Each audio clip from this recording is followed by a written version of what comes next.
हो जाता है कि यह बेजोड़ है।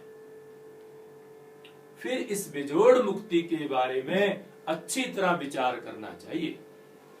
अच्छे अच्छे तर्कों से संदेह से मुक्त होकर सही निर्णय लेना चाहिए।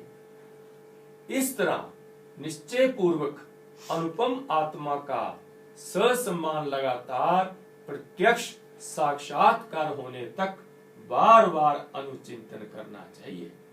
ऐसा सायास बलपूर्वक करना चाहिए। फिर यह परम पद तो मैं ही हूं, ऐसे विकल्प को सामने रखकर ध्यान करने पर वह परम पद दुनिया के मूल कारण अज्ञान का नाश कर ही देता। यह असंदिग्ध है। स्थिर समाधि से ध्यान की पूर्णता होने पर मोक्ष मिलता है। फिर उसी को याद रखते हुए मैं वही हूं ऐसी स्मृति की सहायता से उत्पन्न होने वाले ज्ञान से जुड़े रहें। यह अनुपम आत्मा मैं ही हूं ऐसी प्रत्यक्ष भ्रांति रहने पर वह तत्व ज्ञान उसी क्षण संसार के मूल अज्ञान को जड़ मूल से मिटा देता है। संदेह का मिट जाना ही ध्यान की पूर्णता है। संदेह अनेक विध ज्ञान को कहा गया है और स्थिर स्थिति सदैव एक रूप होती है। मन में किसी अन्य वस्तु का स्मरण ना होने से ही संदेह मिट जाता है। भ्रांति ना रहने पर स्थिरता तो अपने आप आ जाती है। तस्वीर के मिट जाने पर दीवार जैसे साफ दिखाई देती है, वैसे ही दुनिया की तस्वीर दिल से मिटा देना ही साफ दीवार तैयार करना है। इसी तरह संदेह से छुटकारा मिलते ही मन अपने आप स्थिर हो जाता है। अतः संदेह का त्याग ही स्थिर आत्मा की उपलब्धि है।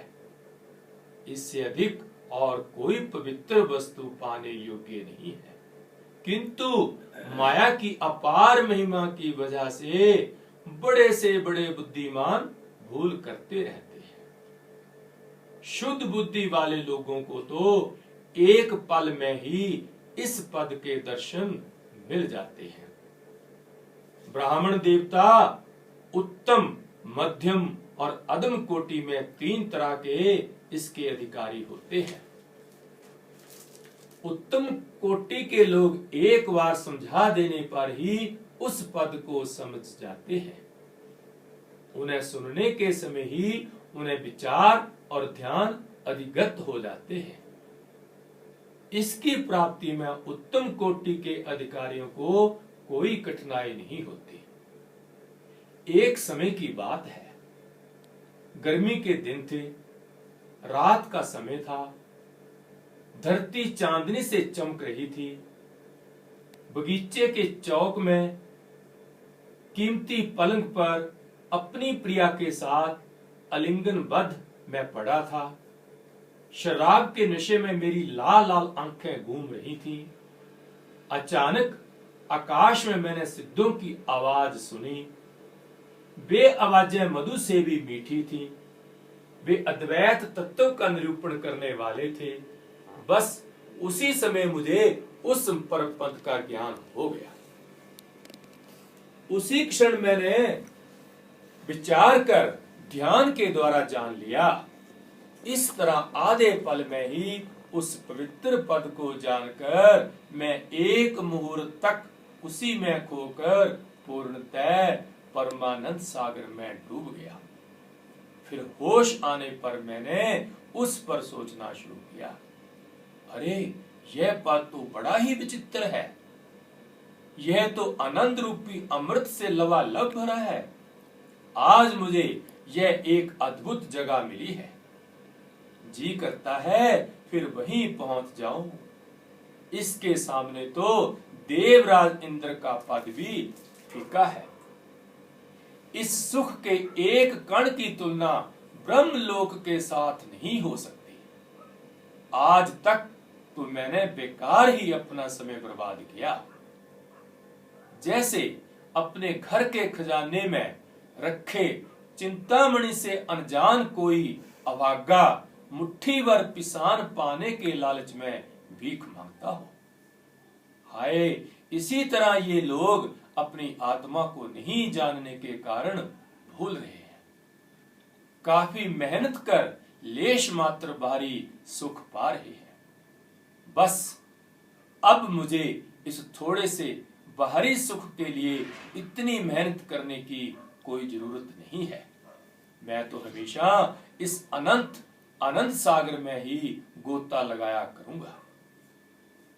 अब इस दुनिया के जंजाल से मुझे क्या लेना देना है?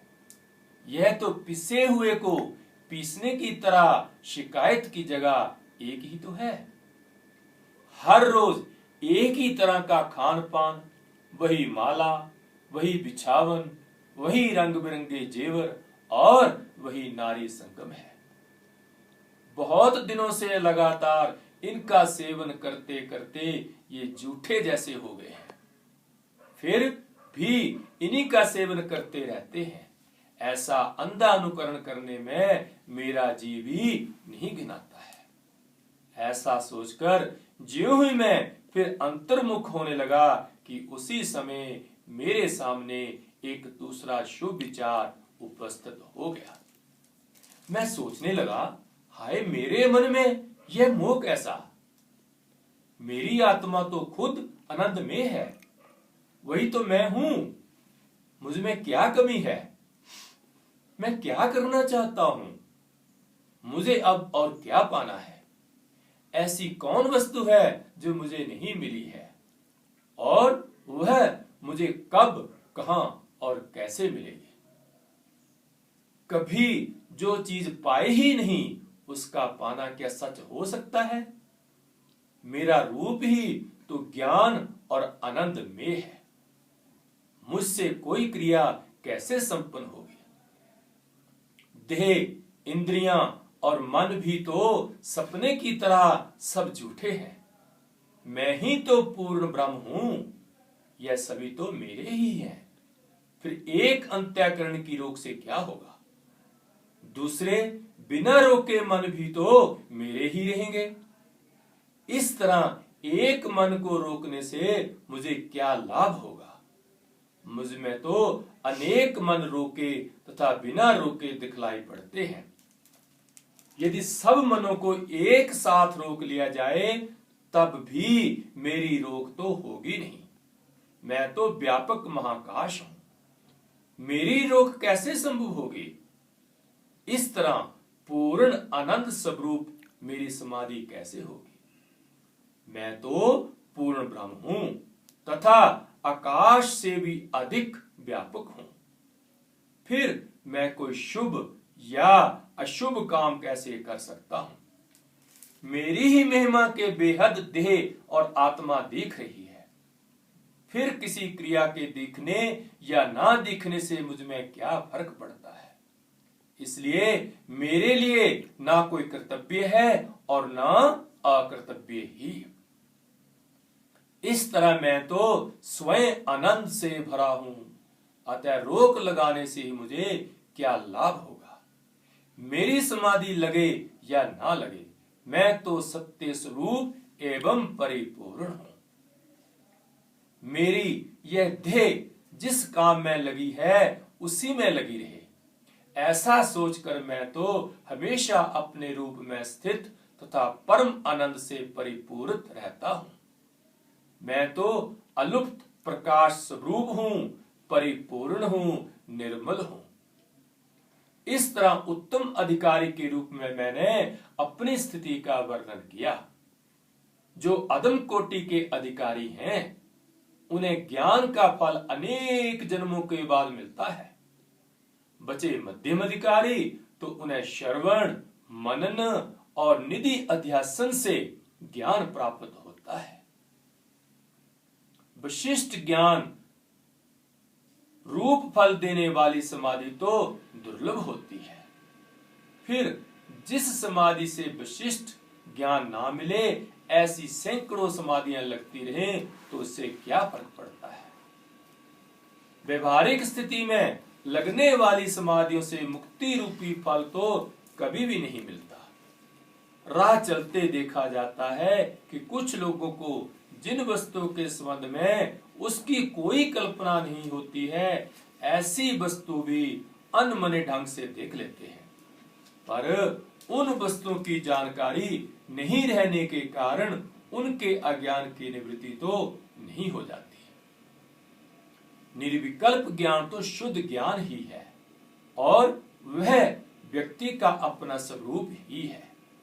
वह हमेशा चमकते रहने के बावजूद विकल्पों से ढके रहने की वजह से दिखलाई नहीं पड़ता। उन विकल्पों से छुटकारा मिलने के बाद पहले से प्रकाशित रहने के बावजूद नया जैसा लगता है। शुद्ध ज्ञान और उससे प्रकाशित होने वाला ज्ञेय पदार्थ का भेद ना जानने के कारण जो आत्म तत्व पहले अज्ञात था वही अब ज्ञात कहा जाता है। यही आत्म तत्व का उत्तम क्रम है। ब्राह्मण, आपने जो यह आत्म ज्ञान का क्रम सुना है, इस पर बार बार विचार करने पर आपको भी ज्ञान हो सकता है। फिर ज्ञान प्राप्त करके आप धन्य हो जाएंगे। इस प्रकार अष्टावक्र मुनि ने जनक से उपदेश प्राप्त किया। फिर जनक ने पूजा करके उन्हें विदा किया। इसके बाद अपनी कुटिया में लौटकर आदर पूर्वक मनन और निधिध्यासन कर उस परम पद को जान लिया।